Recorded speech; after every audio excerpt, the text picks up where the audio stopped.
What is up, Steeler fans? Welcome back to another episode of State of the Steelers. I'm still Kurt Network host Daniel, and today we're talking about the big matchup tomorrow between the Pittsburgh Steelers as they travel to Gillette Stadium and take on the New England Patriots, a team that's been a foe of the Pittsburgh Steelers for some time. And if you look at the history books, the Patriots have had the better end of the matchups for the last few years, last few decades.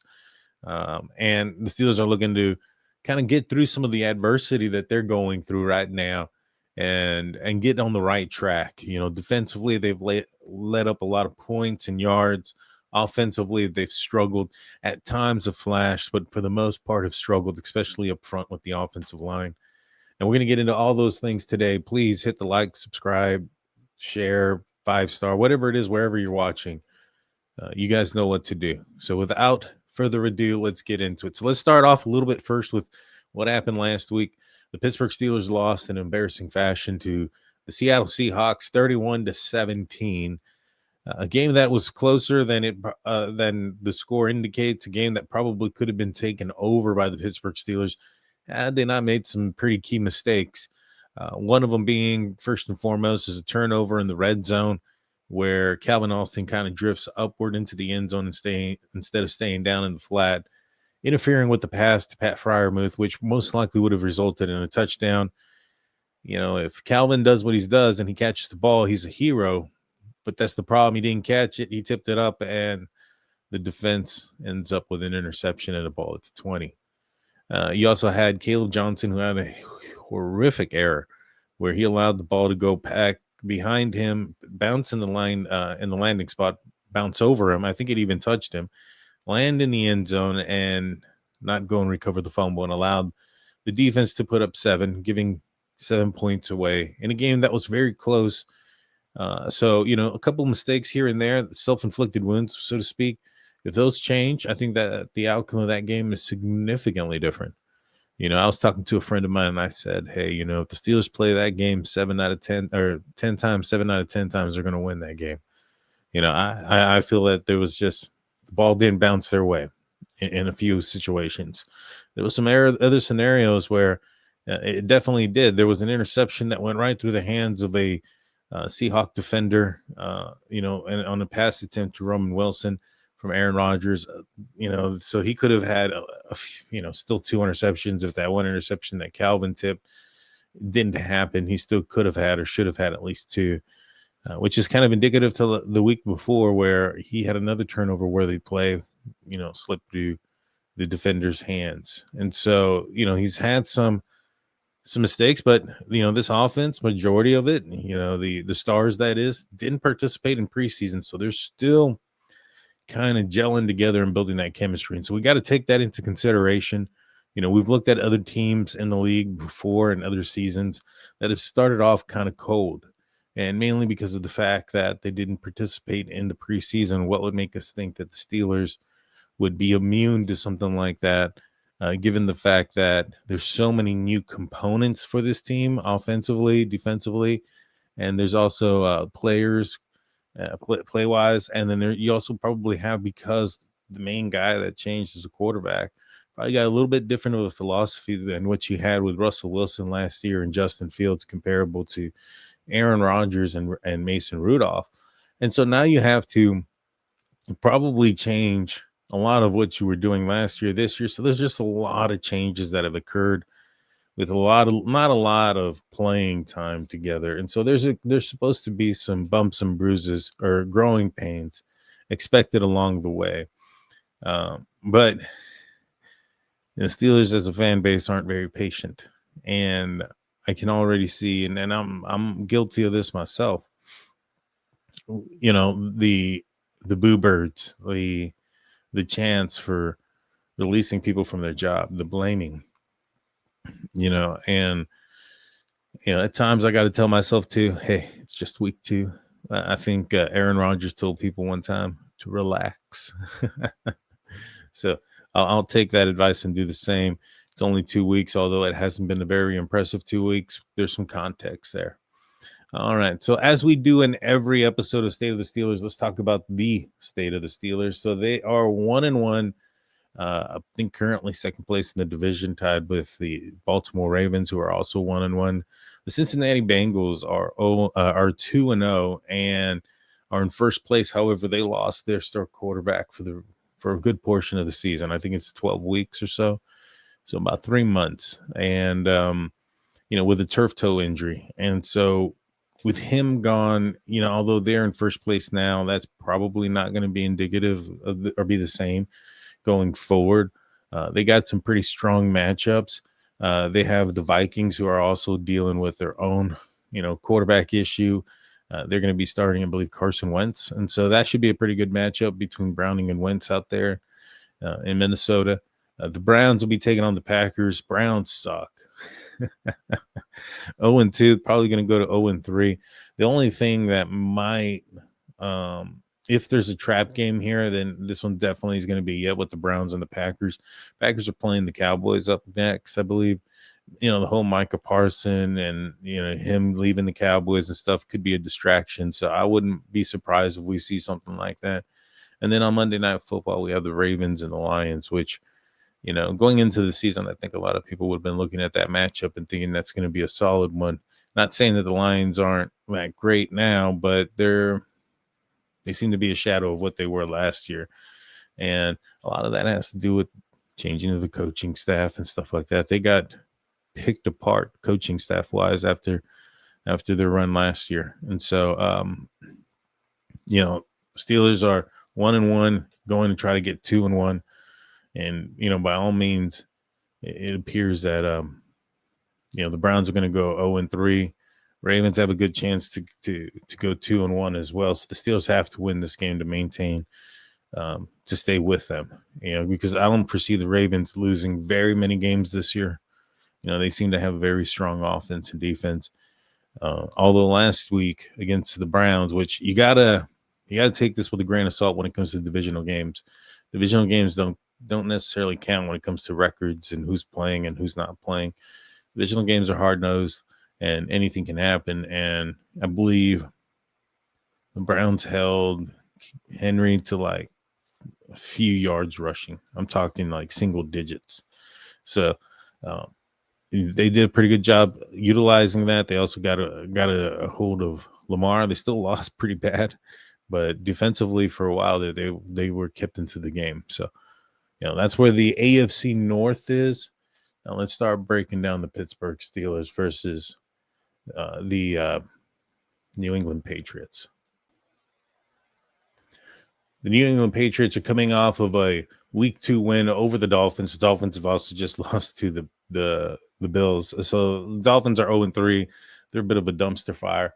But the Patriots just beat them 33-27, showing that they can put up 30-plus points, which is something that the Steelers' defense has allowed in each of the last 2 games. Now, I know that the last game it wasn't 31 defensive points that they allowed to the Seattle Seahawks. There was that whole stupid mistake by Caleb Johnson that we spoke about earlier that gave the Seattle Seahawks 7 points. So, but in the end, it was still 31 points on the board.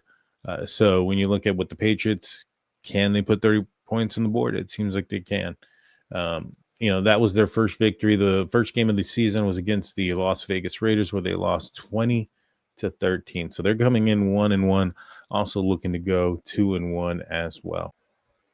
So now let's look at the injury report. We have a couple of players out: linebacker Alex Smith, cornerback Joey Porter Jr., safety Deshaun Elliott, and offensive lineman Max Sharping, who's expected to miss the rest of the season with a pretty significant knee injury. They have all been ruled out. The only reason Sharping's still on there is because I don't believe he's been moved to the IR yet. Rookie defensive lineman Derek Harmon is questionable. The Steelers kind of really need him, especially since Loudermilk was put on injured reserve. And, this rush defense has been super bad. I think they're 28th in the league against rushing, which is that's crazy. For the Steelers to be 28th in rushing. I think they're rushing at 3-point-something yards per carry. It's insane. It's so bad. I accidentally threw that in the other way around. The Steelers are still 28th, I believe, in rush defense. and they're allowing a tremendous amount of rushing yards. The Steelers are only rushing 3 point something yards per carry. I accidentally read the wrong thing there. My mistake. Well, anyways, so Steelers defense has been so poor. Even if Derek Harmon does come back, though, Terrell Austin said, we'll see where he ends up. But I think if it does come to it, we'll be pretty judicious with the snaps and try to work him back. And so they're going to try to give him a snap count. He's not in football condition. He's not prepared to be out there for a full 60 minutes yet. And he's missed a significant portion of team development in preseason. And so, well, I mean, I think he got hurt kind of towards the end of preseason, actually. So he still missed a significant part of this time frame, the beginning part of the season. And so I'm looking forward to having him back. I think the Steelers really need him. Loudermilk gone. Daniel Equale, I believe is how you pronounce his name. He came in last week, kind of made himself a presence, especially in the middle. Keanu Benton has been kind of struggling a lot. So he's might be dealing with something. I think he was dealing with something early on in training camp. I don't know if that's lingered a little bit, but ruled out again, Alex Highsmith. So let's start off there. We're going to need Jack Sawyer to step up, Nick Herbig to step up. The rushing team hasn't been doing so well. The defense-wise hasn't been the greatest for the Pittsburgh Steelers. And so I would anticipate a lot of runs to Alex Smith's side, attacking Sawyer and Herbig, see what they got, see if they can defend the run as well as Alex Highsmith was. And so,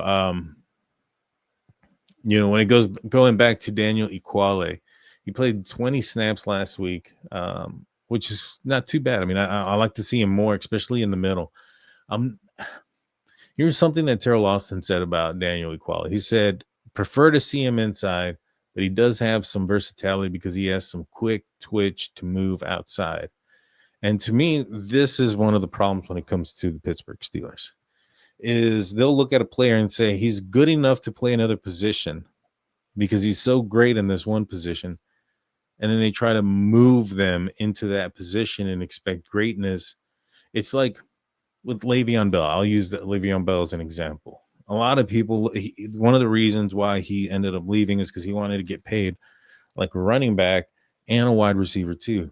And a lot of folks thought that he could be a good wide receiver too. How many good wide receiver twos do you know? Like how many wide receiver twos are household names? Yeah, how many wide receiver twos are in the Hall of Fame? Right? Not very many. Now, if you have a versatile player like that and they can utilize catching the ball out of the backfield, things like that, that's great. But in today's day and age, I think that if the Steelers would have seen Le'Veon Bell being as good as a wide receiver too, I think they would have taken him out of being a running back and placed him as a wide receiver too and taken the running back position away from him. That's kind of what I see when I see, all right, we have a guy that like Dotson who plays good at left guard, or on right guard. Let's throw him on the left side just because, whatever reason, and then bring in another one, or vice versa. I don't remember which side he was on, but they moved him to the wrong side. Same thing with Broderick Jones. The defensive line, Keanu Benton, you have him at the nose tackle. You have Wyatt Black, who's bigger, larger, probably fit better as a nose, and yet the Steelers are looking at it as this type of situation where, like, yeah, he's big and he'd be an amazing, great nose tackle. Let's just utilize him on the outside because he'll be average there. Because he's good enough to play there. No, man, get somebody that's good enough, that's the same capability as what Wyatt Black is on the middle, and get somebody on the outside that knows that position. So, I mean, I hope I'm not being too confusing. I just didn't like this statement where, he has some versatility and we can use him to move to the outside. It just kind of seems like maybe this is the mentality that the Steelers are having when they get some of these good players and you think, man, this guy's good enough to play in another position. Well, let's just move him to that position, although we're hurting ourselves by taking him out of the position he's best in, so to speak. And when it comes to the interior defensive line, I think Keanu Benton needs to move to the outside. It's just, it is what it is. I don't think he's a good nose tackle at this point. Maybe it's just injury. I'm not sure. But with other injuries that are going on, specifically in the secondary, Deshaun Elliott mentioned he was going to be out. We saw a lot of Chuck Clark last week, Juan Thornhill. I wouldn't be surprised if we see a huge dose of Jabril Peppers now. Jabril Peppers played with the New England Patriots. He kind of knows what they like to do, what their weaknesses and strengths were. And so I'm excited to see a lot more of Jabril Peppers in this game specifically. He's also good for tackling, which I think the Steelers and the Patriots are one of the worst in the league when it comes to tackling. And so, you don't really want your strongest tackler to be your safety. You want some of the guys up front to be able to do the job as well. But you're not going to see, hopefully, as many big plays, which right now, when we kind of break down, a little bit more of the game, we'll talk a little bit about how many big plays the Steelers have given up. We'll also talk about predictions and things of that nature. But I anticipate Jabril Peppers to have a significant role. I think last week he only played 7 snaps against the Seahawks. And so I can see quite a bit more.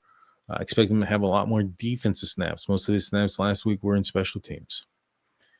And so Joey Porter out, Deshaun Elliott out, Alex Highsmith out, Max Sharping out, Derek Harmon questionable. When it comes to the New England Patriots, as far as their injuries, they have 2 players on the report, and you have Christian Gonzalez with a hamstring, and it's kind of leaning that he's probably not going to play. The Steelers didn't go up against the Seattle Seahawks' best cornerback last week, and it didn't really make a difference. Hopefully there's a difference here. The Patriots pass defense is pretty horrible. Pass defense, they're 32nd. They are 3rd in rush defense. And so, they also can pressure and will blitz the quarterback. And, Steelers have had some issues defending that, which we'll get into more a little bit later. But Gonzalez is going to be the big one. Jack Westover, fullback, he's questionable, a hamstring. So they're coming in fairly healthy for the most part. Should be a tough matchup against a hard-nosed team coached by a hard-nosed coach and Mike Vrabel. The Steelers are very familiar with him. He played with the Steelers. He then played with the Patriots, and the Steelers had their matchups against him. And then he coached as the Tennessee Titans head coach, which had Arthur Smith as their offensive coordinator, and the Steelers have been very successful against a Mike Vrabel coached football team. We're going to take a quick break. When we get back, we're going to break down key matchups and so much more. Also, the betting lines. Don't go anywhere. We'll be right back.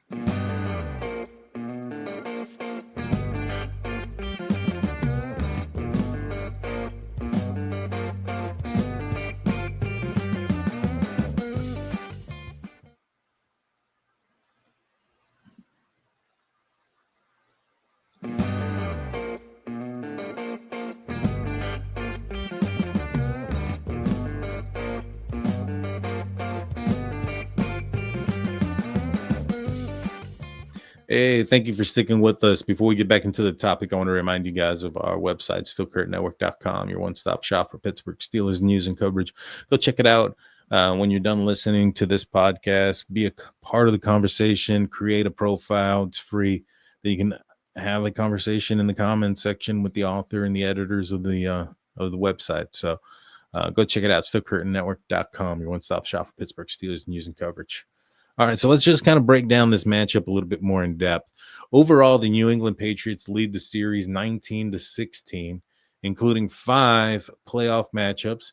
Pittsburgh's only playoff win against the Patriots was a 7-6 victory in the divisional round 1998, guys, for the 1997 season. The Patriots have won the last 3 meetings, and although they're 19-6, overall, in the last, since December of 98, New England is 15-4 against the Pittsburgh Steelers. So this has been pretty heavy-sided for the last almost 30 years. So, just kind of keep that in mind when the Steelers go up against it. Now, they have beaten Mike Vrabel, I think, every time they've played him as a coach. So the Steelers have that going for them as well. Last week, an interesting stat. Last week was it broke a streak for the Pittsburgh Steelers. Steelers had won 14 straight games when leading at halftime at that point. The defense really let up, and well, the offense had their issues. I mean, there was so many problems there. Aaron Rodgers only needs one touchdown pass to pass Brett Favre on the passing touchdown leaderboard to sit third all time. I'm pretty sure he's going to end up getting that this week. If you have any time touchdown throws or anything like that on your betting lines, I would pick Aaron Rodgers for that one. Now, here's where the matchups and the gameplay is going to come in, right? Because the Patriots are 32nd against the pass. They have allowed also the third most yards after catch, 290 this season. Now, why I think this is important and how this can work for the Steelers' benefit is that the Steelers like to hit these shorter routes, these screen passes, these slants to the receivers. And if you can get Metcalf, which I think he's had some openings, but unfortunately he's dropped the ball a couple times on these slants. So if he can get the ball in his hand in the open space like that, he can take it to the distance. He's a home run hitter. And this is where you're probably going to see a lot of the targeting for the Steelers offensively. The defense for the Patriots, as far as their pressure on quarterbacks and their sacks, they're pretty up there. I think they have 9 sacks on the league, which is a league high right now. And so, the Steelers have allowed 7 sacks so far this year. The offensive line has been a question mark. I know in the first game against the Raiders, the Patriots blitzed quite a bit, 44% of dropbacks against the Dolphins. They dropped that off quite a bit to 3%. And obviously there was a difference there. Geno Smith was able to tear it up and take apart the defense of the New England Patriots when they were blitzing. They didn't do that so much against Tua, and they were able to have a little bit more success. Now, are they going to do that against the Steelers? I don't know. I mean, there's been some success against the Steelers when there's been blitz and pressure in Aaron Rodgers' face. He's gotten skittish. He's looked down before, and he's made some questionable decisions on his throws, mainly because, in my opinion, he doesn't have enough time. And, you're speeding up that thought process and speeding up the throw. I'm talking about the one that almost got intercepted there going to Roman Wilson. So you have all these things here that kind of make you wonder, what is it that the Patriots are going to do? Are they going to apply pressure? Or are they going to drop back and let Aaron Rodgers pick them apart? To me, I think that with Aaron Rodgers, he's got the mind still, right? He still can look at the defense, understand what they're trying to do to them. And I think if you give him time, he'll eventually get it right. Now, I don't think it's going to take longer than most to get it right. For Aaron Rodgers, I think that if you look at, like, for instance, Drake May, the opponent, it may take him over 3 seconds to scan the field. And if, to go through his process and make the throw, Aaron Rodgers is a lot quicker. And so if you give him the same amount of time, 3.4 seconds or whatever the case may be, he's going to be able to read that field a lot more and better than, maybe perhaps Tua or Geno Smith. So you might want to, I'm assuming here that they're going to want to pressure him. And I wouldn't be surprised if we see more of the game plan against the Raiders, just because the Steelers haven't been able to stop it. They've allowed a lot of pressures, a lot of hits, a lot of sacks, and it's taken its toll. I was looking at the snap distribution for the first 2 games. Jonnu Smith has 72 snaps offensively, and Pat Freiermuth has 59. I know Pat got paid this week or this year, but it definitely seems like Jonnu Smith is tied in one here. Darnell Washington at 49, Connor Hayward at 13. Jonnu Smith is a guy that is an Arthur Smith guy. He likes him. I'm not too surprised. Pat Freiermuth is a Kevin Colbert guy. He's a Steelers guy, but he's a Kevin Colbert guy. Kevin Colbert brought him in, and the Steelers haven't been shy of delegating other job responsibilities from Kevin Colbert's players to now Omar Khan's and Arthur Smith. So I'm not surprised, but I would like to see more Pat. I like to see him more in there, especially in the passing game. I know he had a big drop. He's got to come down with it.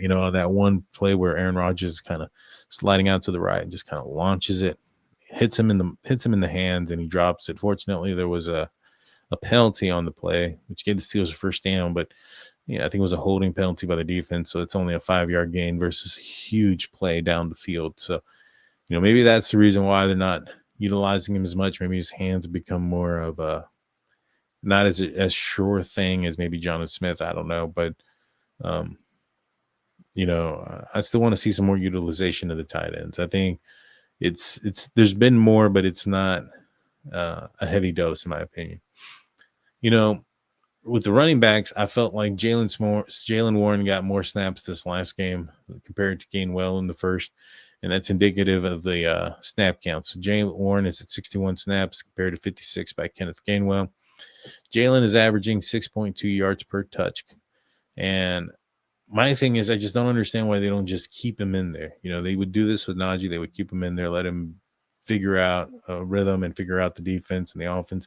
There's just so much rotation here. And I believe this is an Arthur Smith thing, and it needs to stop. I was watching John Gruden do a preview on the Steelers and Seahawks, and he was talking about how Jalen Warren, same thing. He's like, man, don't let him get a chance to get a rhythm going. None of those things. And, it's just, all right, he starts doing something good. All right, let's yank him out and put somebody else in. And it just seems counteractive of what you want to do. And I can't help but feel that this is an Arthur Smith thing. He's done this with every organization that he's been a part of, has utilized the depth in every player. But I think it was Tomlin who said this. Maybe I'm wrong. But this isn't Pop Warner. You don't have to play everybody. You know what I'm saying? It's not Pee Wee football. Go out there. This is put the best players forward that you think are going to do the best. And if you have a hot hand, keep riding the hot hand. Stop changing it out. You're messing up the flow. It's one of my biggest pet peeves about Arthur Smith right now. And when it comes to explosive plays, the Pittsburgh Steelers have had only one run that has gone for 10 plus yards through 2 games. And the Patriots have stopped opposing ball carriers at or behind the line of scrimmage 35.9% of the time. Best in the league. This is why they're ranked so high against the rush now. The fact that, and I think that the Steelers' approach here is going to be like, well, the reason they're so good against the run is because nobody runs against them because they're so bad at the pass. In my experience watching Coach Tomlin, when this has been the case, where you have a team that is so good against one side and so bad against another, I've seen Tomlin say in his press conference something to the effect that, well, it's probably because they're so bad nobody runs against them. They're so bad against the pass, so we're going to challenge their run and just run into their brick wall of a run defense. I wouldn't be surprised if that's the case here, if we see more running plays, just because his thought process is, well, they're really bad against the pass, the worst team against the pass. They're expecting us to pass, so let's go run at them. Overthinking yourself, in my opinion. Instead of just attacking what works. So when the Patriots have the ball, the Patriots have thrown the ball 73.5% of their snaps. That was in week 1, and that's insane. I mean, that's a lot of throwing of the ball. They're trusting Drake May. And this defense hasn't really gotten a lot of pressure. The outside linebackers haven't provided any. TJ Watt hasn't provided any sacks. I think Jack Sawyer did on a play where he was left untouched. Straight line to the quarterback. So, they're going to throw the ball. The Steelers better be prepared for that. And they've given up so many big plays. I talked about how many they've gotten at one. Well, they've given up 13 plays of 20 yards or more. This is also a league high. This is just embarrassing. The defense has been so bad. The Steelers are giving up 8.4 yards per pass play. I mean, you're going up against a team that's not afraid to throw the ball, and you're seeing these kind of numbers on their defense. I expect a high volume of passing plays from the New England Patriots in this game. The Steelers have given up 10 rushes of 10 plus yards or more, the 4th most in the NFL. It has not been good for the Pittsburgh Steelers. So when it comes to, let's talk some key matchups in this game. The New England Patriots have a pretty good running game. They got Ramondre Stevenson, and they also have rookie Trayvon Henderson, who I think are going to be a huge factor. With Derek Harmon possibly being in just a little bit in and out, there's a lot of injuries up front on the defensive line. Peyton Wilson has not been he's not taking that second year step at this point. We got to be honest with ourselves about Peyton Wilson. I think we might want to start seeing a little bit of Cole Holcomb until Peyton Wilson can start grasping this a little bit better. But with these two running backs, this is going to be a key matchup to watch. How much are they going to feed him? Bryce Hall had a big game. The other running back didn't. Allen, I believe his name was. Against the Seahawks, same thing. Walker did. Sherbolt or whatever his name was didn't. And so, are the Patriots going to find the hot hand and ride it? And I think that's one of the things that we have to be concerned about. And then on the other thing that I'm concerned about too is just with this team that is giving up so many pass plays and had so many issues, and going up against a Patriots team that's not afraid to put the ball in the air. It's going to test this defense. It'll be a good matchup, and a Patriots team that have shown that they could put up 30-plus points. For the Steelers, the other matchup is going to be obviously the offensive line. The offensive line is going to have to dictate what's going on in front of them. The pass rush and the run defense of the New England Patriots is in the top of the league. They don't have the secondary, and they've been allowing a lot of yards, a lot of passes, and a lot of yards after catch. But up front, they're pretty stout, and the Steelers have given up a lot of sacks. So we need to see a second year jump from Fautanu. I know he didn't play much in the first year, but first game I thought Fautanu played okay. Last game, not so much.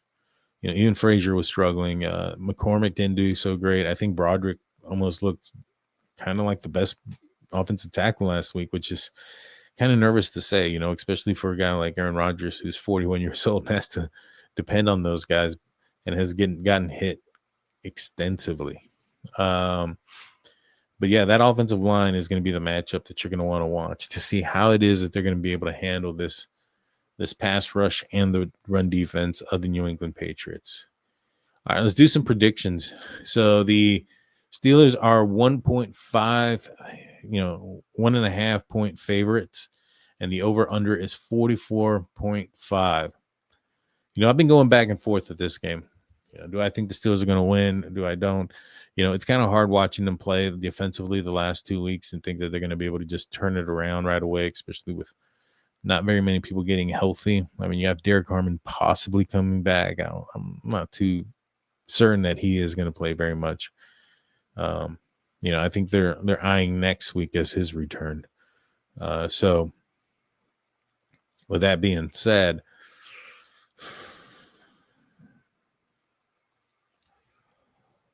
I think the Steelers are going to lose this game. If they don't change anything defensively, they don't change their ways, and they go at it with the same attack, the same thing. It's been the same story for the last few years. Doesn't matter who the offensive coordinator is. Don't matter who the defensive coordinator is, because that's Mike Tomlin anyways. It's been the same thing, status quo, same plays, same avoidance of the middle of the field, same everything. Nothing has changed. I'm going to say the New England Patriots win 27-24. I do think that if it's close, which is kind of going against what I'm saying, but I do think that if it is close, the Steelers have an edge. They got a quarterback and a head coach that can win those tight games. But defensively, they really haven't been stepping up during those most weighty moments, third and long, those type of things.